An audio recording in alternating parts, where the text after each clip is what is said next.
Good day everyone. Today, I'll be discussing the laws regulating accommodation establishment in the Philippines.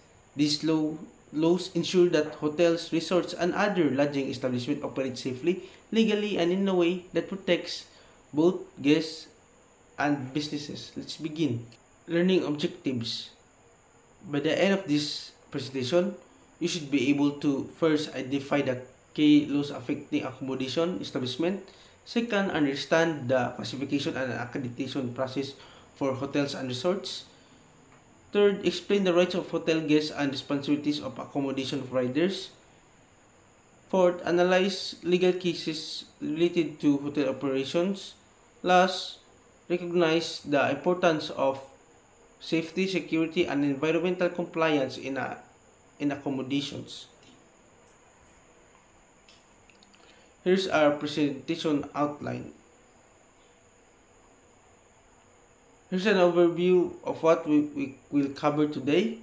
First, we have the introduction, key laws on accommodation establishment.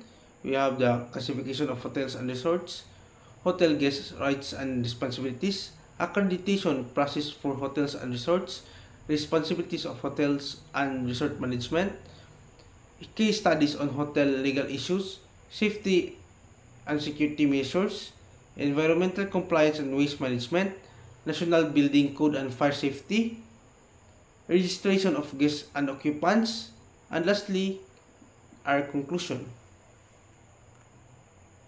Introduction. Accommodation establishments play a vital role in tourism. Hotels, resorts, and similar businesses must meet legal standards to provide safe and quality service to guests. The Department of Tourism, or DOT, along with other government agencies, regulates these businesses to ensure compliance with law. Key laws affecting the hotels and resorts. First, we have the National Building Code, or Presidential Decree 1096, ensures safety in construction and maintenance of building. We have the Code on Sanitation, or Presidential Decree 856, establishes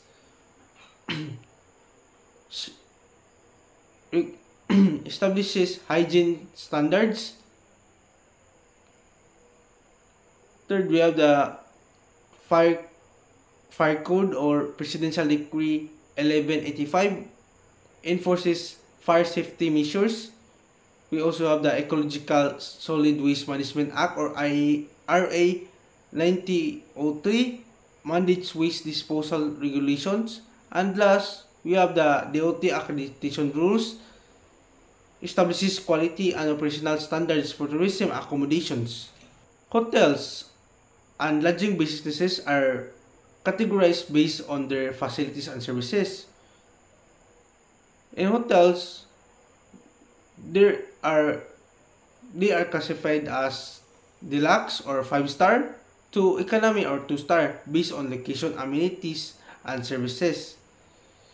In resorts, they are categorized as beach, island, inland, mountain, and special interest based on location and purpose. We also have the other lodging types like tourist inns, pension house, apartels, and motels, each catering to different types of guests. Hotel guest rights and responsibilities. Hotel guests have legal rights including a safe and secure stay, privacy and protection of personal belongings, due process in case of disputes with the hotel. However, they also have responsibilities such as following hotel policies, paying for services used, respecting hotel staff and property. Hotel accreditation by the Department of Tourism, or DOT, is voluntary but highly beneficial. To be accredited, hotels must submit first business permits, second financial statement, and last safety compliance certificates. Once they are accredited, hotels can gain higher marketability, competitive advantage, and last, assurance of quality service. Hotels and lodging establishments have legal responsibilities including ensuring guest safety and security, maintaining hygiene and sanitation standards, hiring and supervising qualified employees, preventing illegal activities. Under Article 2180 of the Civil Code, hotel owners can be held liable for damages caused by employee negligence. The DOT or Department of Tourism Memorandum Circular 2006-9 establishes hotels to implement safety and security measures.